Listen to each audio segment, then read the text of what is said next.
Hi guys, here we have a lithium ion battery pack which is used for an electric bike.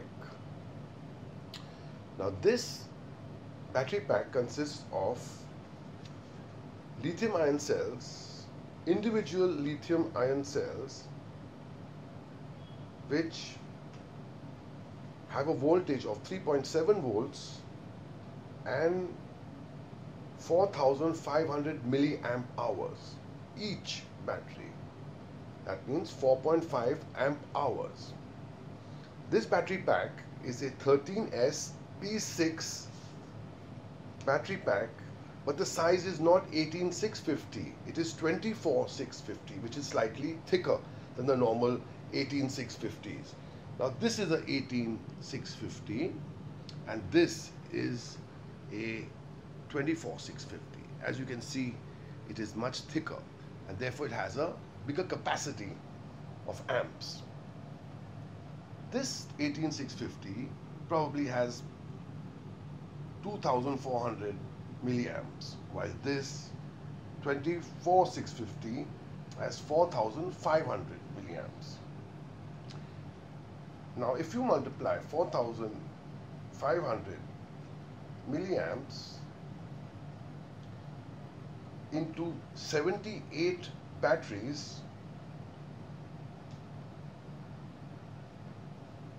now if you multiply 13S into P6, that means 13 sets of 6 batteries each, that will give you 13 into 3.7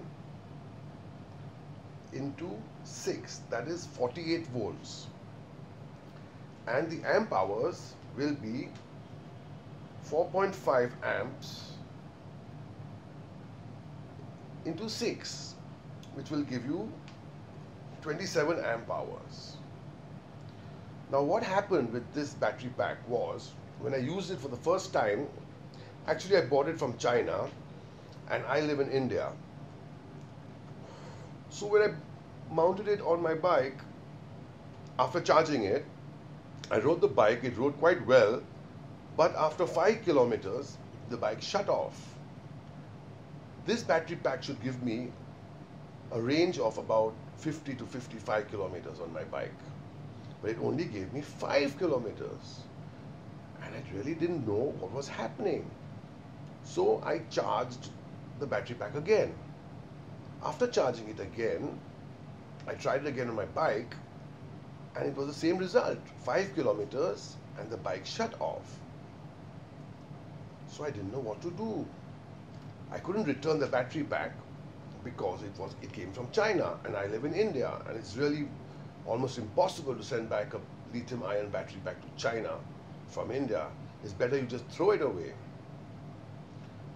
After a while I realized that since each cell is a 3.7 volt cell, I could charge this battery pack. After a while I realized that this battery pack consisted of 13 sets of batteries, and each set consisted of 6 batteries in parallel. That means that 6 batteries were connected in parallel, like these 6, as you can see in green, and they acted as a whole, as a single battery,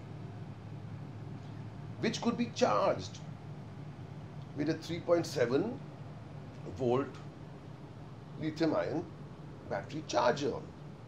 Now this lithium ion battery charger is for my 18650 lithium ion battery. It's the same, it's 3.7 volts, it doesn't matter, even this is 3.7 volts. Now these 6 batteries, they are connected in parallel, so they are at 3.7 volts. Now I checked each of these sets. Now they made of 13 sets. I checked all the sets with my amp meter, and 12 of them were showing 4.17 volts. And it was only this set of 6 which was showing 3.7 volts. Therefore, what I did very smartly, I can say, is that I connected this charger of 3.7 volts, the positive to the positive of this battery pack of 6 in parallel, and the negative to the negative of this battery pack of 6, and started charging it. And gradually it started, the voltage started going up. I kept checking the voltage with my voltmeter, and it kept gradually increasing from 3.71, 72, 73, 74, and once it reached the same voltage at the other battery sets of 6, which were all at 4.17 volts, then I shut off the charger and my whole battery pack was balanced. And this is the only way to balance such a big battery without having a huge balancing mechanism, which is very expensive. Now this is really amazing. You just need a 3.7 volt lithium ion battery charger, and you connect it to each set. It could be a set of 3, set of 4, set of 5, set of 6, and you check the voltage with your voltmeter, and as the voltage keeps going up and up and up, you keep monitoring it, and once it reaches the same voltage as all the other battery sets, you switch it off, and voila, there you are. Your entire battery pack for your electric bike is now completely balanced. I tested out this battery on my bike, and it did give me my desired 50 kilometers. Wow, man, this is amazing. Guys, I hope you learned something from this video. I think this is incredible. See you guys. Bye.